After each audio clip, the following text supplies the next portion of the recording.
Kodaikanal trip பற்றி தான் பார்க்க போகிறோம். டிசம்பர் மந்த் கொடைக்கானல் ட்ரிப் போனோம். பட் ஆனால் ரொம்ப லேட்டாக தான் வீடியோ போஸ்ட் பண்ணுறேன். பொதுவாக நம்ம மே மந்த் அந்த மாதிரி போவோம். பட் ஆனால் டிசம்பர் மந்த் சென்னையிலே நம்மளுக்கு குளிராக தான் இருக்கும். கொடைக்கானலில் இன்னும் ரொம்ப குளிராக இருந்தது. பனிமூட்டம் அதிகமாக இருந்தது. நிறைய பிளேசஸ் நம்ம இங்கே விசிட் பண்ணலாம். நாங்கள் சில பிளேசஸ்லாம் போயிருந்தோம். முக்கியமாக பிரையன் பார்க். பாருங்கள், பார்க் எவ்வளோ சூப்பராக இருக்குது. நிறைய டிஃப்ரெண்ட் வெரைட்டி ஆஃப் பிளான்ட்ஸ் நம்ம நிறைய பார்க்க முடிஞ்சிச்சு. அப்புறம் அந்த ஈவினிங் சன் செட் ஆகும்போது அந்த சன் லைட் எவ்வளோ அழகாக இருக்குது பாருங்கள். சன் லைட்டும் இருந்துச்சு, அதே மாதிரி ரொம்ப குளிராகவும் இருந்துச்சு. அந்த வெயில் அப்படின்றது இருக்கிறதே தெரியல, ரொம்ப குளிராக தான் இருந்துச்சு. பாருங்கள், பனி எப்படி கவர் பண்ணியிருக்கு. பில்டிங்ஸ் எதுவுமே தெரியல. நம்ம பக்கத்தில் பார்க்குறது மட்டும்தான் தெரியும். கொஞ்சம் தூரமாக இருக்கிறது எதுவுமே தெரியல.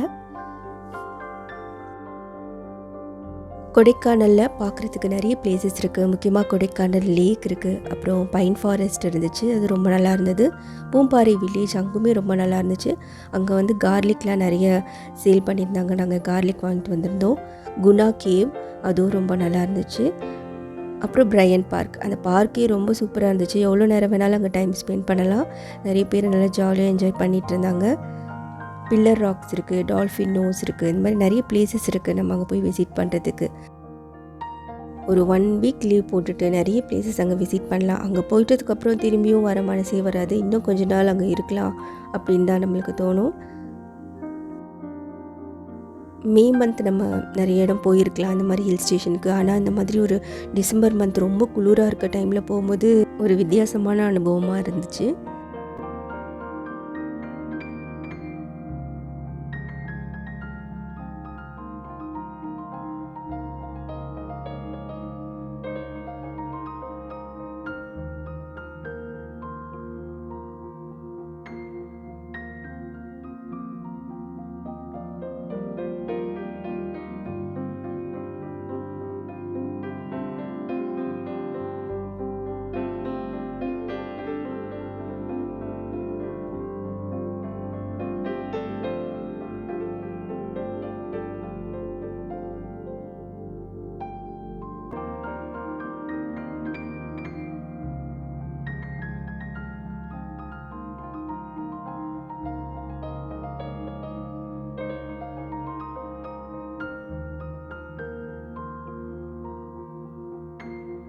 வீடியோ வாட்ச் பண்ணதுக்கு நன்றி. தேங்க்யூ. பாய். Take care.